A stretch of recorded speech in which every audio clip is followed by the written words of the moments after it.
Bon, dans la dernière vidéo, j'ai dit que c'était la dernière vidéo du Canada. Mais j'ai menti. Parce qu'on a mis un peu de temps à monter celle des backstage avec Camilo. Je sais pas si vous avez vu cette pépite, mais faut aller la voir sur la chaîne de Camilo. @CamiloWeChef. On vous a sorti un petit versus entre la France et le Québec. Franchement, c'est une production digne de Top Chef. Moi, comme d'hab, je vous ai filmé les backstage. Et là, pour le coup, ça fait pas de mal parce qu'on a vraiment l'impression qu'on se fout sur la gueule pendant toute la vidéo. Mais bon, je crois que vous l'avez bien compris. Camilo, c'est le frérot. J'ai hâte qu'on se fasse le versus retour quand il viendra en France. Et je vous laisse quand même le suspense de qui a gagné.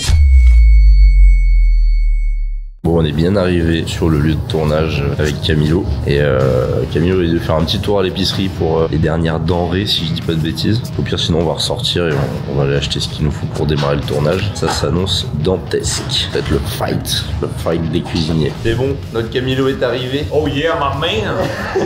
On set, malheureusement, j'ai un petit pépin, je me suis blessé au pied. Fait que mes déplacements sont ralentis de moitié. Fait que j'arrive en retard, je m'en excuse.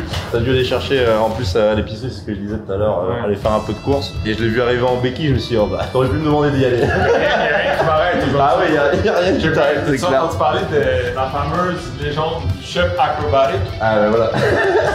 Oh my god. Et tout ça en boitant. Oh oui, c'est très fort, c'est d'un niveau. Ah, ça c'est de l'entertainment. Moi je sais pas faire ça, j'ai rien d'incroyable à te montrer. Faut avoir une hauteur sous plafond pour faire ça quand même.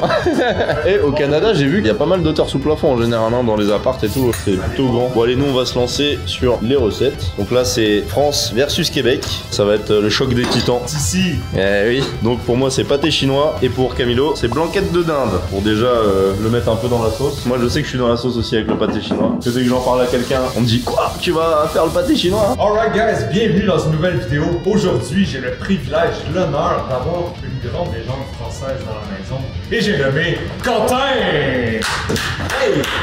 A.K.A. le cuistot! Dans la vidéo d'aujourd'hui, Quentin cuisine une recette typiquement québécoise et je cuisine une recette typiquement française. On va voir laquelle va être la meilleure et surtout, quelle cuisine est la meilleure? La française ou la québécoise? La porte était ouverte. Ah merde, je l'ai pas fermé. Ah putain, j'ai tout niqué. C'est correct, En fait, vu que tu vois, j'hésitais à rentrer, je me suis dit, je vais sauter. On commence directement par le fond. Première étape, étant donné qu'il y a certaines préparations qui prennent un peu plus de temps, on va chevaucher certaines de nos mises en place, mais pas si grave que ça. Ça se règle au montage. Exact. Je vais commencer par mettre le fond blanc à cuire. C'est pas trop compliqué. J'ai des os de volaille. Non, ce qu'il faut. Non, je pense qu'il faut. Des os de volaille que vous pouvez trouver chez le boucher, vous allez se le demander. Et limite, c'est gratuit. J'ai un chaudron et là, étant donné que c'est un fond qui est blanc, il n'y a pas de coloration, on fait juste ajouter des morceaux de carcasse dans le chaudron. Là, moi, je vais le faire bien concentré, voilà. Il y a beaucoup d'os. Il y a beaucoup d'os. Ça, si jamais. On peut en faire avec beaucoup moins d'os. Et à la maison, vous avez juste une carcasse de volaille que vous avez désossée parce que vous avez fait le choix de prendre une volaille entière et de faire un effort avant de cuisiner. Ouais. Là, cette carcasse-là, vous la mettez dans un chaudron et avec de l'eau et vous allez pouvoir faire votre maison. Moi, je le fais pur, donc ce que je veux dire par là, c'est que je n'ajoute pas d'aromatique. 100% bon. Et après ça, je vais ajouter des arômes. Des fois, je préfère faire ça, surtout en restaurant. Ça permet d'utiliser le même fond pour plusieurs préparations. Fait que t'as comme ta base qui est neutre, puis après ça, tu peux aller chercher des saveurs plein de manières différentes. Une base de sauce. Exact. Moi, c'est comme ça que je le fais, c'est comme ça que je l'ai appris. Mais si jamais vous avez des parures, des oignons, des carottes, ça, super moment pour ajouter ça à l'intérieur de notre fond blanc. Alright! Fait que moi, je vais mouiller pas trop haut, même assez flush pour qu'on ait quelque chose de bien juteux. Okay. Mais il faut se garder un espace parce qu'on va y cuire, hein? Donc, il y a une partie du liquide qu'on va retirer. Vous allez voir tout à l'heure, on va se retrouver autour du feu. Les cubes qu'on va retirer, c'est les impuretés qui vont remonter à la surface. Il va falloir retirer. Bon, fond blanc, c'est là où il y en a le plus en plus. Ouais. Parce qu'on ne peut pas caraméliser les sucres. Donc souvent, ça va être le sang qui est à l'intérieur qui va remonter. Et les impuretés qu'il y a dans le sang. C'est généralement 5 impuretés qui n'ont pas tellement. Let's go! Qu'est-ce que t'as besoin pour le ketchup? Justement, c'est la même chose pour le ketchup que pour tu veux faire 2 oignons?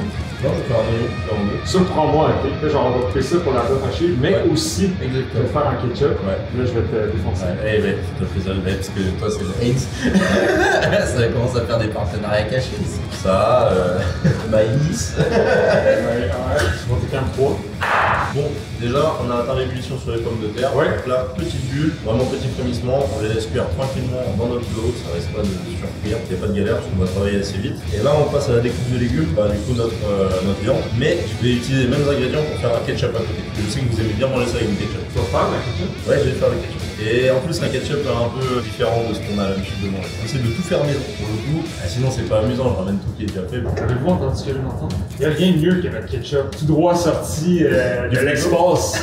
Tellement il est fluorescent rouge. Que tu te fais confiance? Ah bah, Vas-y à fond. Mais en tant que chef, adore l'artisanat. Essaie de le répondre le plus possible avec un pâté chinois, du ketchup maison. Ish, on va te dire bonne chance. Ah oui, à ce point-là, il aurait peut-être fallu que je goûte le pâté chinois avant de le faire aussi. Ça aurait été une bonne idée. Ça, c'est peut-être un truc qui peut être intéressant. Mais bon, on a quand même 2-3 recettes en général qui s'y connaissent. En France, on a le hachis parmentier, qui est déclinable de plusieurs façons. Et en Angleterre, on a le shepherd pie. Le hachis parmentier, rappelle-moi un peu, c'est quoi déjà? C'est viande hachée. Ouais. De base, c'est du bœuf, mais on peut y ajouter du porc, on peut mettre du canard confit avec une purée par-dessus, du gratiné. Donc du coup là, pour ça, ce sera pour notre ketchup. Ce que je vais faire, c'est que pour ma viande, je vais éviter vu qu'on a déjà du bœuf haché, moi ce que j'aime bien avec l'oignon, c'est de retirer le talon et le tailler dans la hauteur. En fait, quand on taille dans la hauteur comme ça, plutôt que de le tailler dans la largeur, on aura des plus beaux filaments une fois qu'ils sont cuits.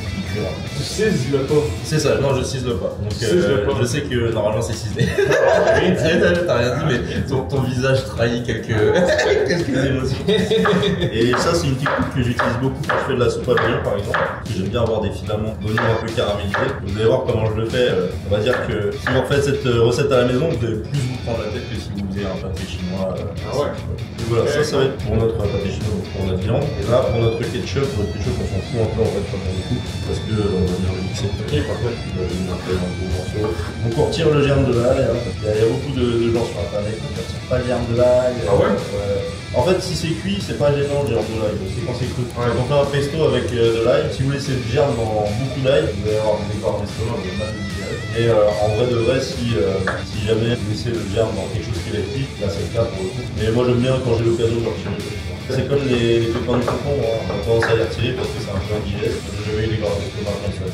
Si vous ne le savez pas, Quentin, c'est un roi de la voix off. J'ai rarement entendu quelqu'un avec une aussi bonne voix que Ça va être une recette pour mes carnivores. Côte de bœuf au samoil, on peut pas faire plus simple. Tu viens de faire une voix off en live, on veut le voir comment ça se passe. Ah, une voix off en live? Ouais, vas-y, fais-nous une petite voix off en live, on veut l'entendre, on veut le savoir. Ah, c'est marrant parce que du coup, moi c'est dans la magie du montage la voix off. Ok, je vais pouvoir tu sais quoi, répéter. je te mettrai pas de spot, je vais essayer de la faire. Ok. Alors du coup, tu t'en prends une 2 gousses d'ail, commence à lâcher tranquillement, et fais attention à bien enlever la germe, parce que sinon tu risques de pas la gérer. Oh, l'accent français est fou! Oh, attends, je casse.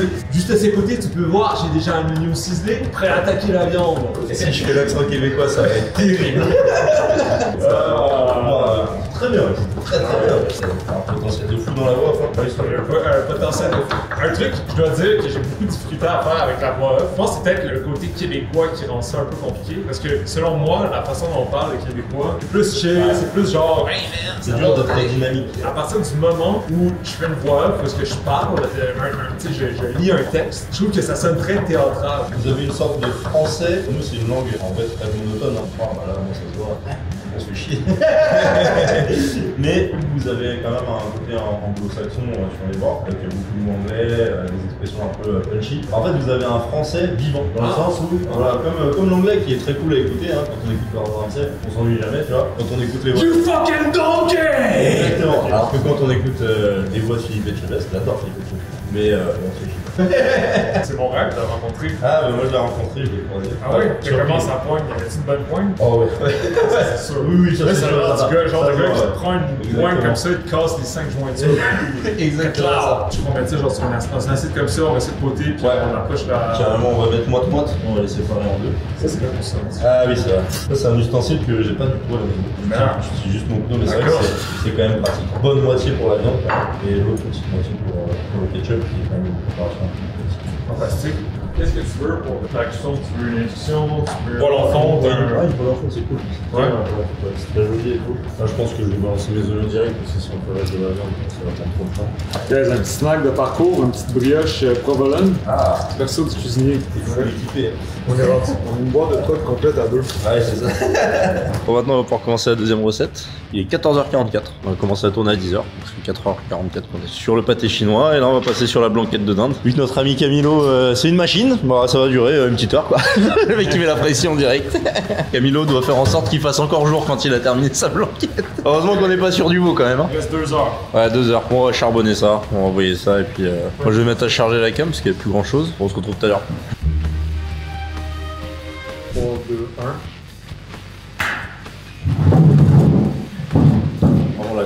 d'avoir la chaise retirée, tu sais. Dépose-moi le rien.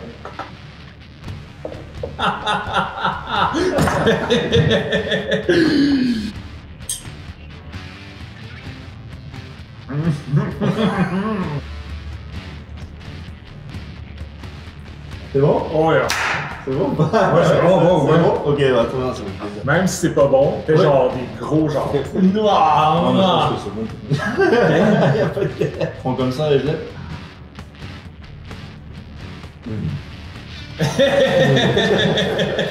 Shit, ça c'était bon ça, man.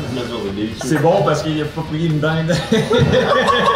Je suis en train de me muscler.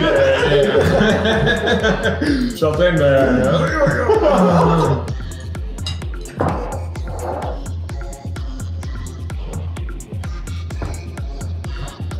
Eh? Ça, c'est Oh! Tabernacle.